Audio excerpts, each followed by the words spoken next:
Dear students, in the previous discussion on Introduction to Pharynx, we have learned about the three subdivisions of the pharynx into Nasopharynx, Oropharynx and Laryngopharynx. Now let us discuss about the Nasopharynx.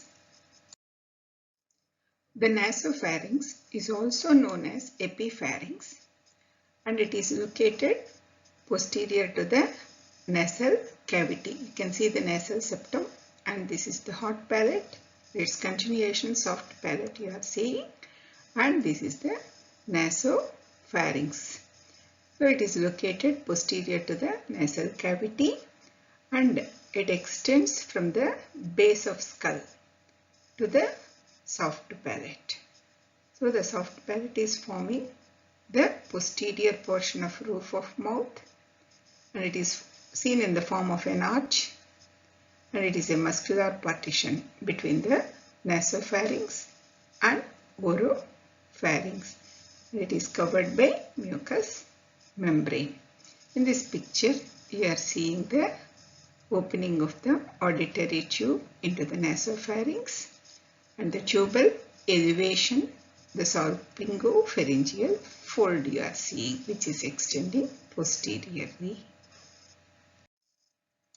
Coming to the boundaries of the Nasopharynx and its communications, it has a roof. This is the Nasopharynx and this is the roof, which is formed by the basisphenoid and basiocciput. So basilar part of sphenoid and the basilar part of occipital bone are forming the roof, and this will be the floor. The floor is formed anteriorly by the soft palate and posteriorly the floor is deficient and it is communicating with the oropharynx through Nasopharyngeal Isthmus. So that is about the floor.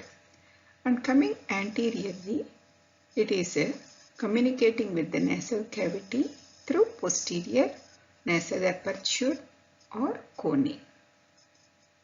The posterior boundary, if you see, it is formed by the prevertebral muscles and fascia, part of occipital bone, basiocciput, and anterior arch of the atlas or C1 vertebra. So these are contributing for the posterior boundary, and it contains the pharyngeal tonsil or adenoids, which has got the clinical importance. Then coming to the lateral walls, there are two in number, and there is pharyngeal opening of the eustachian tube through which it communicates with the anterior part of middle cavity. So now you know about the structures forming the roof, floor, anterior and posterior boundaries and the lateral walls.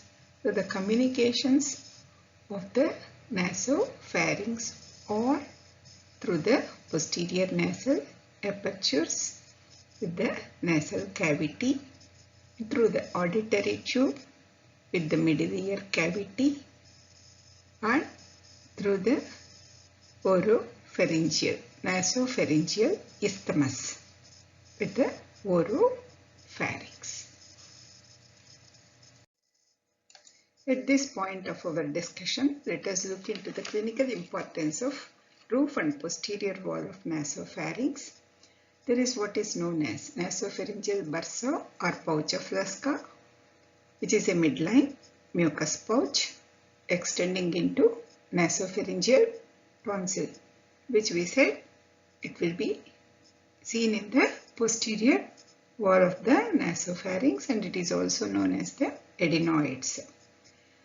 So this bursa or pouch of Laska is the site of attachment of notochord to the endoderm of primitive pharynx. You must have learnt about the notochord, which gives rise to the nucleus pulposus of intervertebral disc and apical ligament of dens of axis. So this pouch of Laska is the site of attachment of the notochord to the primitive pharynx. If there is abscess in the bursa, it will present as a cystic swelling on the posterior wall of pharynx. In this picture, you can see the CT image showing the pouch of Laska. Okay, a swelling you are seeing, which is seen on the posterior wall of the pharynx. The other clinical importance of roof and posterior wall are the craniopharyngiomas. Before we talk about the craniopharyngiomas, let us look into the development of the pituitary gland. And all of you know that the pituitary gland consists of two components, the adenohypophysis and the neurohypophysis. The adenohypophysis or the anterior pituitary, it develops from an ectodermal diverticulum that grows upwards from the roof of stomatodium, and it is known as the Rathke's pouch. And there is the downward growth from the floor of diencephalon, which contributes for the neurohypophysis, and the Rathke's pouch contributes for the adenohypophysis. So when the two come together, the original path of Rathke's pouch will be seen as a cleft, and it can turn into malignancy if there are the cysts develop in relation with this Rathke's pouch. So craniopharyngiomas are malignant tumors of embryonic remnants of Rathke's pouch, so which will be seen as a small dimple above the pharyngeal tonsil or adenoids, and which indicates the path of embryonic Rathke's pouch, which is connected with the development of pituitary gland. That's about the craniopharyngiomas. There is what is known as pharyngeal hypophysis. We know about adenohypophysis and neurohypophysis. And you know that the Rathke's pouch contributes for the development of adenohypophysis. Sometimes a remnant of Rathke's pouch will be seen in the roof of pharynx, and it can give rise to pharyngeal hypophysis. So when there is pharyngeal hypophysis, occasionally it gives rise to tumor or cyst.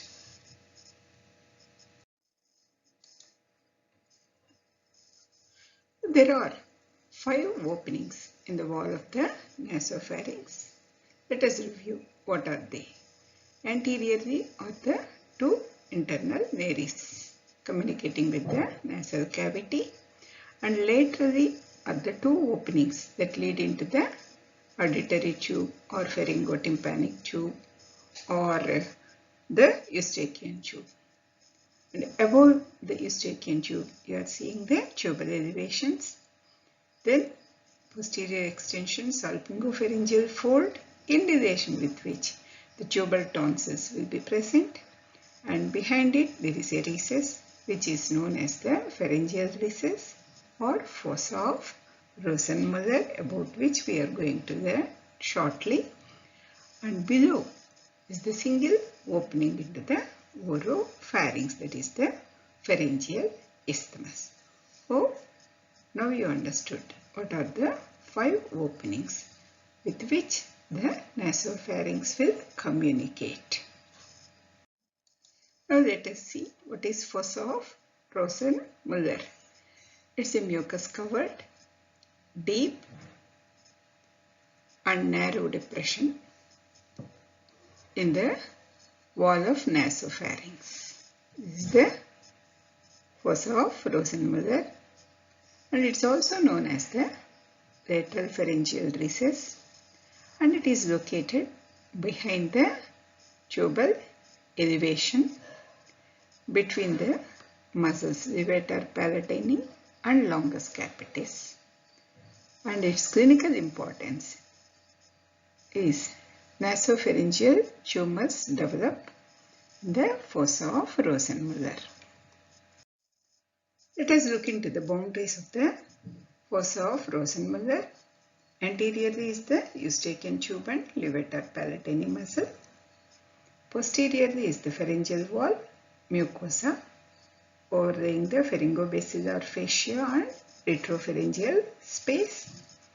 Medially is the nasopharyngeal cavity.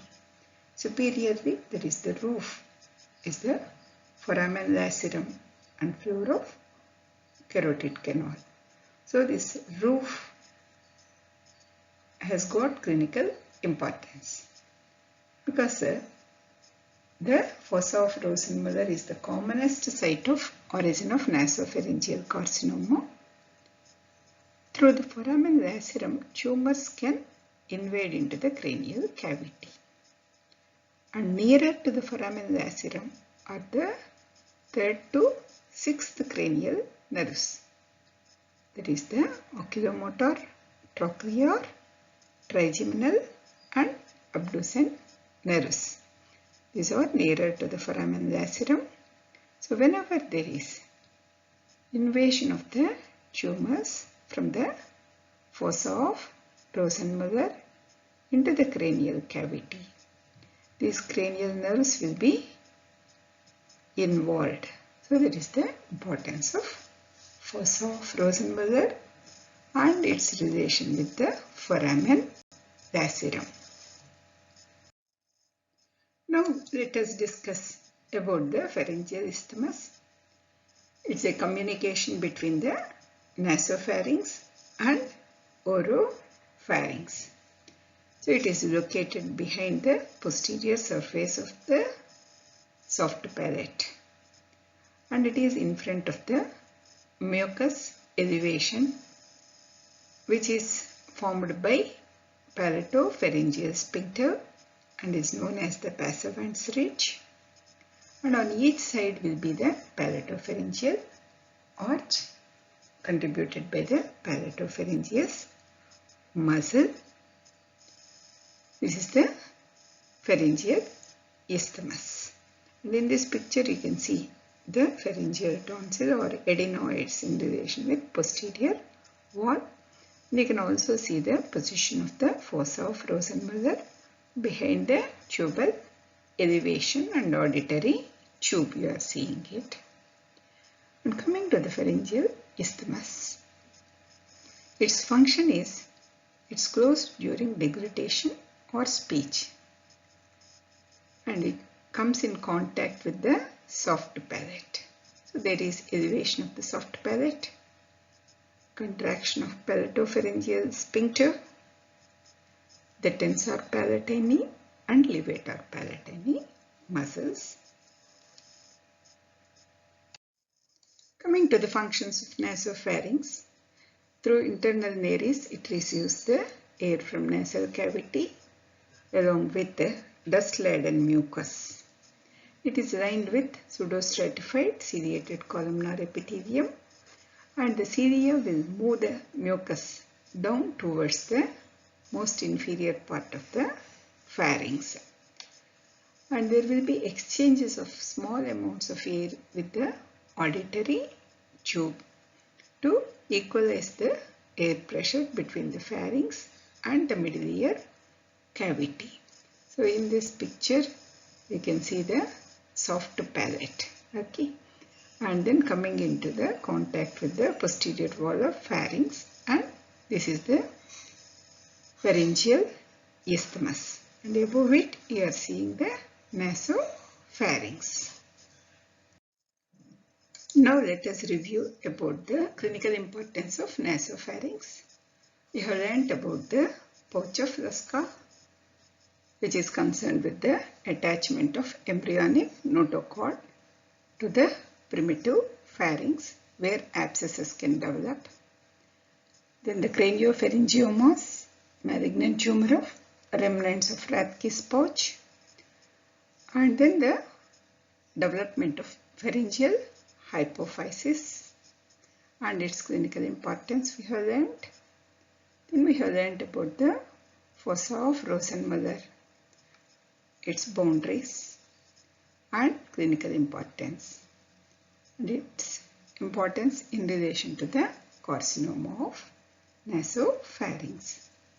Then the adenoids, which are part of Walde's lymphatic ring, and then they can hypertrophy, especially in children.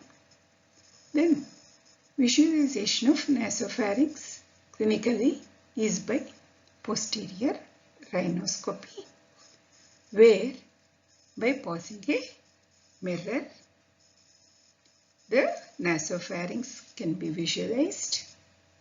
The posterior apertures of the nasal cavity, that is the posterior nares, through which the three conchae and meatus of nose can be visualized. Hope you have understood about the gross anatomy and clinical importance of nasopharynx.